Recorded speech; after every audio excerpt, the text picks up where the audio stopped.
అందరికీ నమస్కారం అండి. ఇట్లు మీ కృష్ణవేణి ఛానల్. కార్తీక పురాణము 7వ అధ్యాయము. ఈ కార్తీక మాసములో కమలనాభుడైన శ్రీహరిని కమలాలచే పూజించడం వలన కమలాసని అయిన లక్ష్మీదేవి ఆ భక్తుల ఇండ్ల స్థిర నివాసం ఏర్పరచుకుంటుంది. తులసి దళాలతో గాని, జాజి పువ్వులతో గాని, మారేడు దళాలతో గాని పూజించేవారు తిరిగి ఈ భూమిపైన జన్మించరు.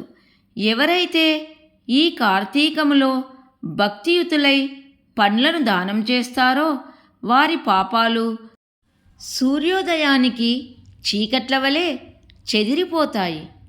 ఉసిరి చెట్టు కింద విష్ణువును ఉసిరికాయలతో పూజించేవారిని తేరి చూడడానికి యమునికి కూడా శక్తి చాలదు. కార్తీకంలో ఎవరైతే సాలగ్రామాన్ని తులసీ దళాలతో పూజిస్తారో వారికి మించిన ధన్యులెవరూ ఉండరనడం అతిశయోక్తి కాదు.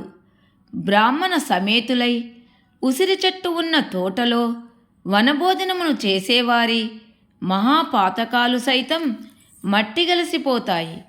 బ్రాహ్మణ సమేతులై ఉసిరి చెట్టు కింద సాలగ్రామ పూజ చేసేవారు వైకుంఠాన్ని పొంది విష్ణువు వలె ఆనందిస్తారు. ఎవరైతే కార్తీక మాసంలో విష్ణువు ఆలయంలో మామిడాకుల తోరణం కడతారో వాళ్ళు పరమపదాన్ని పొందుతారు. పువ్వులతో గాని, అరటి స్తంభాలతో గాని మండపం కట్టిన వాళ్ళు వైకుంఠంలో విష్ణువు సామీప్యాన్ని పొందుతారు.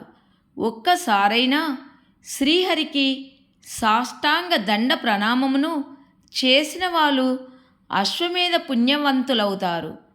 విష్ణువుకెదురుగా జప, హోమ, దేవతార్చనలు చేసేవాళ్ళు పితరులతో సహా వైకుంఠానికి వెళ్ళి సుఖిస్తారు. స్నానం చేసి తడిబట్టలతోనున్న వానికి పొడిబట్టని దానం చేసినవాడు 10,000 అశ్వమేధాల ఫలాన్ని పొందుతాడు. ఆలయ శిఖరంపై ధ్వజారోహణము చేసిన వారి పాపాలు గాలికి పుష్పము, పరాగము వలె ఎగిరిపోతాయి. నల్లని లేదా తెల్లని అవిసెపూలతో హరిపూజను చేసిన వారికి 10,000 యజ్ఞాల ఫలితము ప్రాప్తిస్తుంది. కార్తీక మాసమందు ఏ స్త్రీ అయితే బృందావనాన్ని గోమయంతో అలికి పంచరంగులతోనూ శంఖ పద్మ స్వస్తికాది రంగవల్లులతోనూ తీరుస్తుందో ఆమె విష్ణువుకు ప్రియురాలవుతుంది.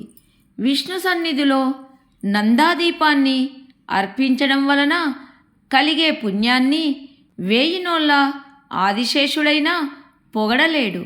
ఈ కార్తీక మాసములో శివునిని జిల్లేడు పూలతోనూ పూజించినవాడు దీర్ఘాయువై అంత్యాన మోక్షాన్ని పొందుతాడు. విష్ణువాలయములో మండపాన్ని అలంకరించిన వారు హరిమందిరములో చిరస్థాయిగా ఉంటారు. హరిని మల్లె పువ్వులతో పూజించిన వారి పాపాలు సర్వనాశనమైపోతాయి. తులసి గంధముతో సాలగ్రామ పూజను చేసినవారు వైకుంఠాన్ని పొందుతారు. విష్ణు సన్నిధిలో నాట్యమును చేసిన వారి యొక్క పూర్వ సంచిత పాపాలన్నీ నాశనమైపోతాయి. భక్తియుక్తులై అన్నదానమును చేసేవారి పాపాలు గాలికి మంచు తునకలలా ఎగిరిపోతాయి. ప్రత్యేకించి కార్తీక మాసంలో నువ్వుల దానము, మహానది స్నానము, బ్రహ్మపత్ర భోజనము, అన్నదానము ఈ 4 ఆచరించడం ధర్మముగా చెప్పబడుతూ ఉంది. స్నాన దానాదులను నాచరింపనివారు, లోబి అయి యథాశక్తిగా చేయనివారు 100 జన్మలు కుక్కగా పుట్టి తదుపరి 100 పుట్టుకలు శునకయోనిని జన్మిస్తారు. కార్తీక మాసంలో శ్రీహరిని కదంబ పుష్పాలతో పూజించిన వారు సూర్యమండలాన్ని భేదించుకొని స్వర్గానికి వెళ్తారు. పద్మాలతో పూజించిన వారు చిరకాలము సూర్యమండలంలోనే నివసిస్తారు. ఓ జనక మహారాజా, కార్తీక మాసములో ఎవరైతే అవిసె పువ్వులతో మాలికలతో శ్రీహరిని పూజిస్తారో వారు స్వర్గాధిపతులవుతారు. మాల్యములు తులసీ దళములతో విష్ణువును పూజించే వనితలు వైకుంఠాన్ని పొందుతారు. ఇంకొక సూక్ష్మాన్ని చెబుతాను విను. కార్తీక మాసములో ఆదివారం నాడు లేదా శుక్ల పాడ్యమి నాడు కానీ, పూర్ణమ నాడు కానీ, అమావాస్య నాడు కానీ సంకల్పరహితంగా ప్రాతస్నానం ఆచరించడం వలన కూడా ఆ మాసమంతా స్నానం చేసిన పుణ్యము లభిస్తుంది.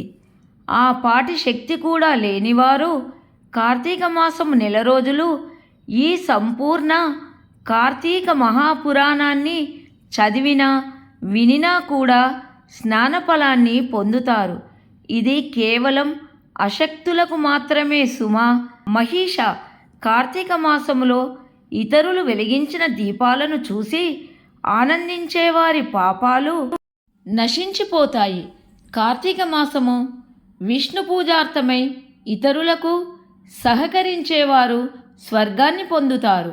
తాము స్వయంగా సంకల్పపూర్వకంగా విష్ణువును పూజించేవాళ్ళు అవ్యయ పదాన్ని పొందుతారు.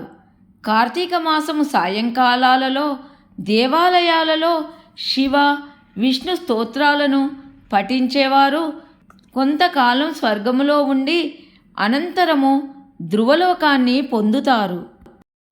ఇలా ప్రతి కార్తీక మాసంలో ఎవరైతే హరిహరులను స్మరించకుండా ఉంటారో వాళ్ళు 7 జన్మల పాటు నక్కలుగా పుడతారనములో ఏమీ సందేహము లేదు.